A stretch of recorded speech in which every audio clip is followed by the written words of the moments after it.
सो पिछले एपिसोड में हमने देखा था कि होशिन और होशिन की टीम जैक क्लेन के लिए रवाना हो गए थे ताकि वो सभी वहां पर पहुंचकर अपने मिशन को कंप्लीट कर सके। अब आगे इस एपिसोड के स्टार्टिंग में, लेकिन इसके लिए उन्हें एक जंगल को पार करना था जिसके बाद ही वो सभी जैक क्लेन में पहुंच सकते थे। ब्रदरली होशिन से कहता है कि आखिर हम यहाँ से पैदल क्यों जा रहे हैं, क्योंकि हम सभी तो उड़ के भी जा सकते थे। होशिन उसे बताता है कि अगर हम यहाँ से उड़ के जाते हैं तो सभी डिबन सावधान हो सकते हैं। अब इस कारण से हम सभी यहाँ से उड़कर नहीं जा रहे हैं। अब ये सुनते ब्रदरली भी वहाँ पर शांत हो गए थे। अब कुछ ही समय के अंदर वो सभी एक ऐसी जगह पे पहुँच जाते हैं जहाँ पर काफी मात्रा में फॉग थी। अब उन सभी फॉक्स को देखते हुए होशिन उन सभी से कहता है कि तुम्हें सावधान होने की जरूरत है, क्योंकि हमें नहीं पता आखिर इस फॉग के अंदर क्या है। अब होशिन की ये कहती है वो सभी फॉग में कहीं गायब हो गए थे। फिर हमारा सीन शिफ्ट कर ब्रदरली पे आ गया, जो कि अभी के समय काफी डरे हुए थे। ब्रदरली अपने फायर पावर का इस्तेमाल करते हुए फायर क्रिस्टल को ले आते हैं ताकि इस तरीके से वो आगे का रास्ता देख सके। वो सीमासियान से कहते हैं हम दोनों को हाथ पकड़ कर चलना चाहिए ताकि हम दोनों आने वाली मुसीबतों का सामना कर सके। ये कहते हुए ब्रदरली सीमासियान के हाथों को पकड़ने की कोशिश करता है। तब हम देखते हैं वहाँ पर किसी डीमन को। अब इस चीज को कुछ ही समय के अंदर ब्रदरली ने भी महसूस कर लिया, लेकिन फिर भी ब्रदरली पीछे में पलटते हैं तो उसकी चीख निकल गई थी।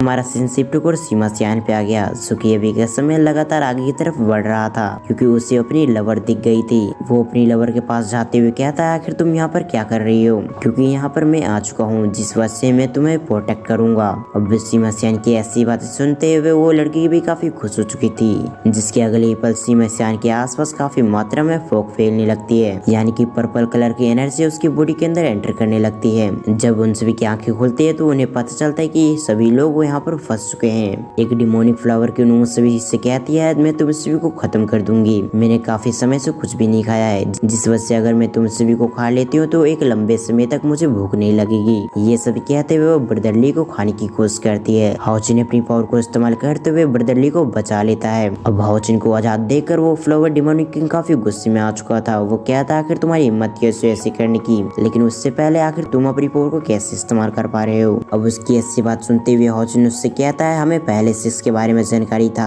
अब इस कारण से ब्रदरली ने हमें कुछ पिल खिला दी थी जिस वजह से हम यहाँ पर बेहोश नहीं थे। अब उन सभी की ऐसी योजना देखकर वो डिमोन किंग काफी गुस्से में आ चुका था, जिस वजह से वो अपनी पावर का इस्तेमाल करते हुए लगातार उन सभी को मारने की कोशिश कर रहा था। ये देखते ही होशिन और होशिन के दोस्त सभी लड़ने के लिए तैयार हो चुके थे। दूसरी तरफ सायर भी इन सभी की तरफ आ रही थी। उसने यहाँ पर काफी सारे फ्लावर किंग के साथियों को खत्म कर दिया था। अब कुछ ही समय के अंदर सायर उन सभी को खत्म करते हुए वहाँ पर आ जाती है। अब इन सभी की इतनी पावर को देखकर वो डिमन किंग भी हैरान हो चुका था, लेकिन अगले पल वो काफी मात्रा में जहर छोड़ देता है। अब उनमें से कोई भी कुछ करता उससे पहले वहाँ पर हावियो आ गया था, जो कि अपनी किसी पावर का इस्तेमाल करते हुए उन सभी जहर को इकट्ठा कर लेता है और उन सभी जहर को रिफाइन करते हुए अपनी एनर्जी को बढ़ा लेता है। अब ये देखते सभी लोग हैरान हो गए थे। ब्रदरली कहते हैं आखिर हावियो कितना पावरफुल बन चुका है। दूसरी तरफ इस वजह से वो डिमोनिक फ्लावर भी खत्म हो गई थी, जिस वजह से हावियो जाकर उसके इनहेरिटेंस को खा लेता है, जिस वजह से उसकी पावर काफी मात्रा में बढ़ जाती है। ये देखते होशिन उससे कहता है तुम अपने लेवल को पार करने वाले हो, जिस वजह से तुम अपनी दुनिया में चले जाओ, और जब भी तुम्हें ऐसा लगे कि तुम्हारी जान पे आने वाली है तो तुम मुझे बुला लेना ताकि इस तरीके से मैं तुम्हें प्रोटेक्ट कर सकूंगा। अब होशिन की इन शब्दों को सुनते ही हावियो इसके लिए एग्री हो गया, जिसके बाद वो अपनी दुनिया में चला जाता है। अब हावियो के जाते ही हमारा सीन शिफ्ट को एक बार फिर से होशिन पे आ गया, जो कि अभी के समय पानी के रास्ते से आगे की तरफ जा रहा था, लेकिन तभी काफी सारे डिमोनिक मछलियों ने मिलकर उन सभी पे हमला कर दिया। अब इस वजह से उन सभी को ना चाहते हुए उन सभी से लड़ना पड़ा। हम देखते हैं काफी मात्रा में उन्हें नुकसान हो रहा था, क्योंकि वो सभी मछली काफी पावरफुल होती है, लेकिन धीरे धीरे करते हुए वो सभी मछली को होशिन और होशिन के दोस्त खत्म करते जा रहे थे। अब इस कारण से उन सभी की किंग काफी गुस्से में आ चुकी थी। अब इस चीज को होशिन और होशिन को दोस्तों ने भी महसूस कर लिया, जिस वजह से वो सभी यहाँ से जल्द से जल्द निकलने की कोशिश कर रहे थे।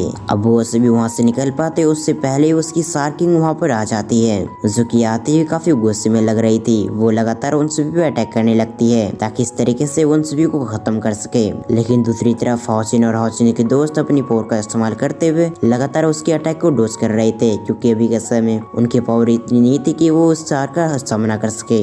दूसरी तरफ होशिन और होशिन की टीम की ऐसी पावर को देख लेने के बाद वो शार्क काफी गुस्से में आ चुकी थी। अब इस कारण से वो अपनी ग्रेविटी पावर का इस्तेमाल करते हुए उन सभी को झुका देती है, ताकि इस तरीके से वो सभी अपनी पोजीशन को ना चेंज कर सके।